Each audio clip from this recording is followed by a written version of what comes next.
नूर मोहम्मद जरा सही जरा इधर उन्हें को आग नहीं बननी भी जरा उन्हें 10 टिक्के कैसे बनाई ना अजी प्यारे साईं दसी के टिक्के कैसे बनाई ना मसाला कैसे लाई ना जल्दी आ शबा आ जा जा पिस्तौल दे खाई नहीं पता जाट से है जी आ ना ये जी नूर मोहम्मद आ रहा है जी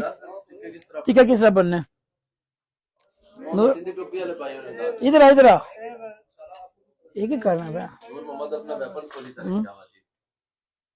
नूर मोहम्मद जी असला ला दी ताने ए जी नूर मोहम्मद जी तो देखो तुसा की टिक्के बनाने आने किस तरह बनाने ने की दसो किस तरह तले बह बह दस इना की के तेल ते भाई पासी ना मसाला तेज पा